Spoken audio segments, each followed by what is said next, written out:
Não há mais desculpas, você vai ter que me entender.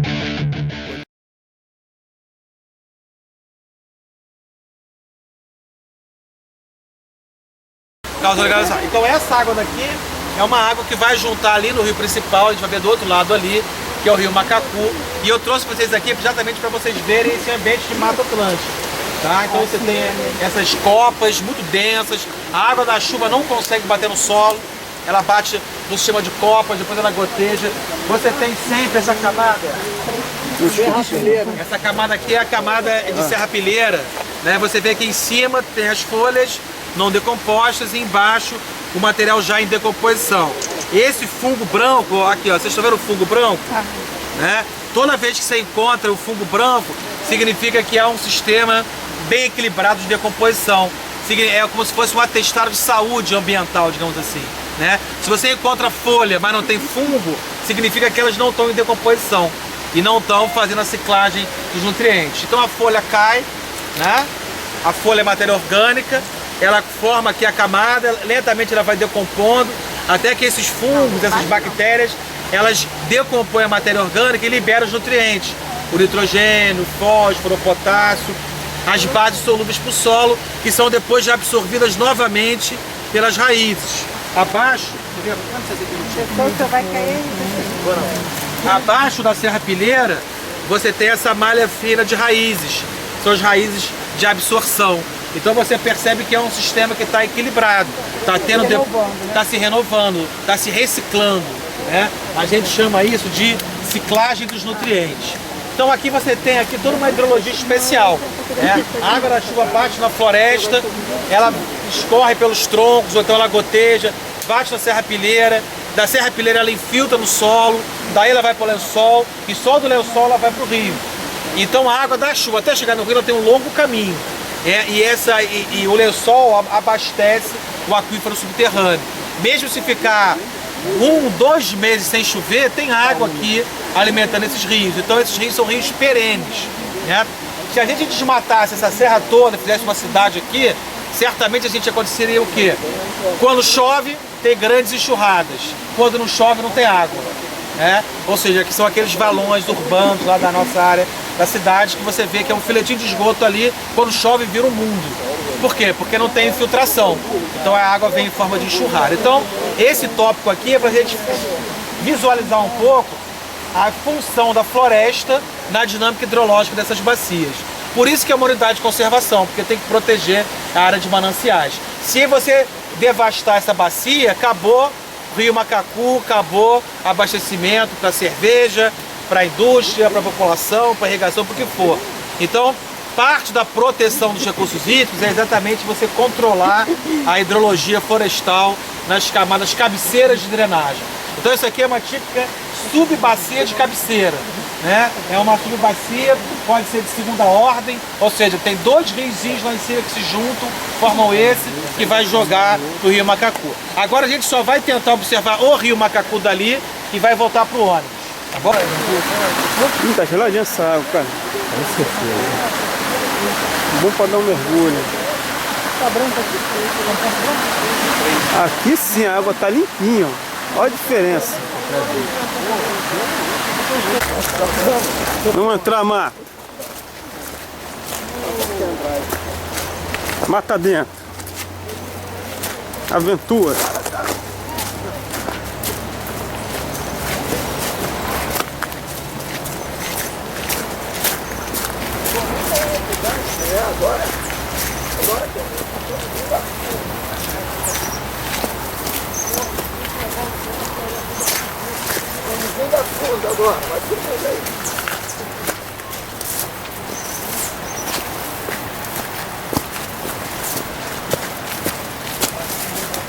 A minha já era.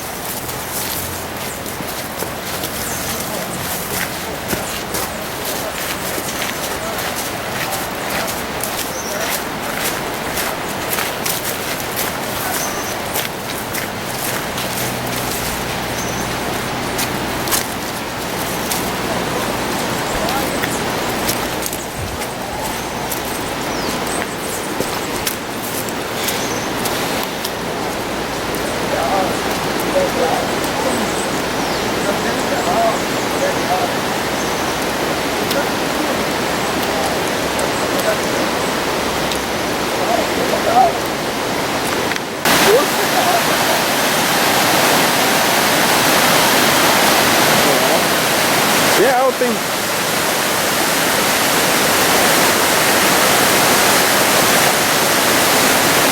É bom que também o tempo está abrindo. É legal. Por isso que dá, né? Aqui é. Vem ali embaixo.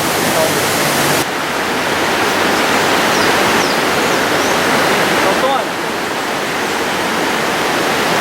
Cadê a dele?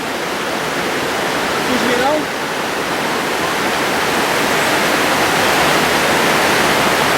Show de bola. Fala aí, Davi. Matacão enorme. O que tu tá vendo aí, meu filho? Tamanho do matacão, velho. Lá embaixo. Cuidado aí com a câmera, aí pra tu não perder.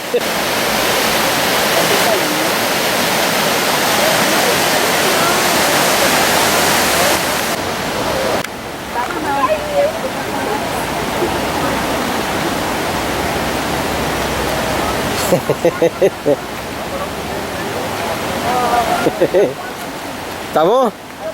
Show de bola!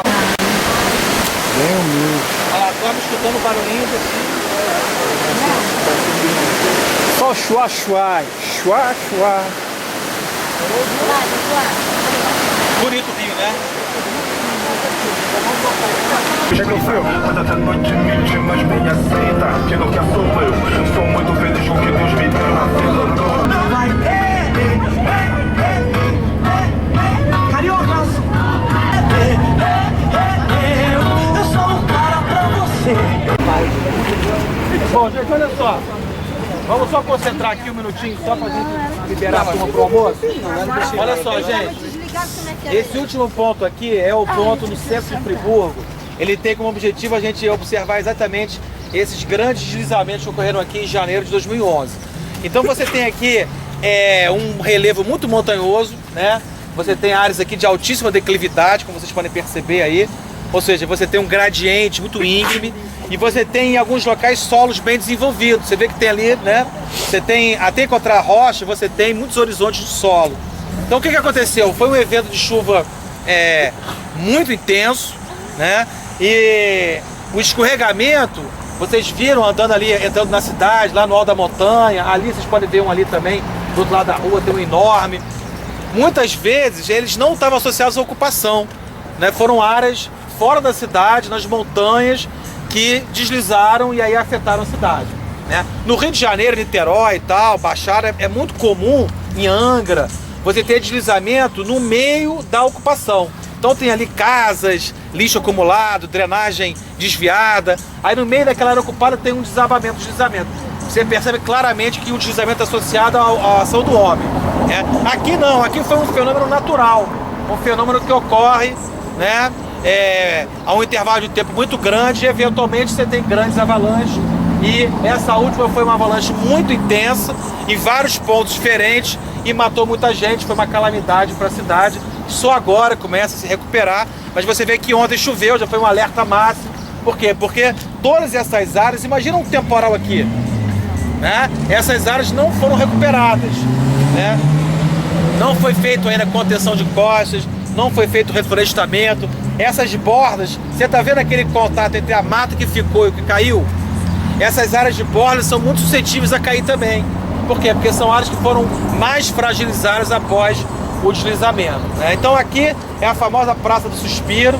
Teve um escorregamento muito grande, começou lá em cima do teleférico, né? E o material desviou, pegou parte da igreja. Quem quiser andar ali até o lado vai ver que do lado da igreja já tem ali a rocha florante, né? Isso aqui ficou então, enfim, tudo sujo de lama. E aquele rio lá, tá vendo? O rio Bengala transbordou, né? Bengala, aquele já é canalizado, né? Mas ele transbordou porque choveu muito toda a região. Então você teve ao mesmo tempo erosão nas encostas e enchente nas áreas de planície de inundação. Então foi um verdadeiro caos, né? Caindo as encostas e o rio subindo, transbordando, os sedimentos assorearam esse canal. E agora, só agora que a cidade começa a se recuperar, né? O solo ali apresenta duas cores, uma mais vermelha e uma mais aquilo ali é a umidade, aquilo ali na verdade é a mesma cor. Mas é o mesmo solo. É o mesmo solo, é que a zona mais úmida está dando essa coloração um pouco mais associada. Aquilo ali é um tipo, como se fosse um ar de solo. Você tem até uma tonalidade cinza ali no meio, tá vendo? Aquele cinza ali que é um outro horizonte, já é o saprolito, uma rocha alterada, tá? Mas aqueles tons de vermelho ali na borda, aquilo é a umidade. Tá mais escuro onde está com água. Embaixo está seco, então essa é a coloração. Toda essa parte é saprolito. É o saprolito. É a rocha que já foi... A rocha alterada, já é a rocha que está em decomposição, né? E mais abaixo que seria a rocha santa. Olha só, em algumas áreas tinha alguma coisa de intervenção, mas a maior parte das cicatrizes foram em áreas de floresta ou de montanha. Uma lasca desprendeu, bateu na encosta, estava tudo saturado de água.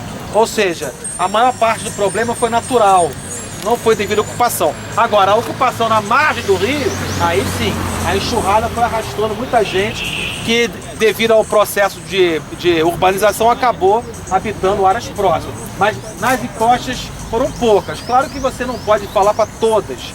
Tiveram encostas que tinham áreas desmatadas, capim, etc e tal. Mas esse não foi o fator detonador. O fator foi uma chuva muito forte realmente, né? É diferente, por exemplo, você vai em Santa Teresa, no Rio, cai um temporal, aí uns barracos caem e as mansões ficam. Isso não é natural, isso é cultural. Os ricos tinham casas boas e se preservaram, os pobres... Aqui não, aqui foi um fenômeno que afetou casa boa, casa ruim, casa média, ou seja, foi um fenômeno muito extremo realmente. Agora, obviamente que existiam áreas já mais suscetíveis de função de alguma alteração, mas não foi um fator, tipo assim, primordial. Tá? Aquele pedaço do água já existia ou foi feito? Não, aquilo ali tinha solo ali por cima, aí arrasou tudo. Aí ficou aquele caminho Foi, aí de água. ficou aquele caminho dali. Já tinha aquele caminho, mas era por debaixo. Então olha só, agora gente, a gente vai ter um intervalo aí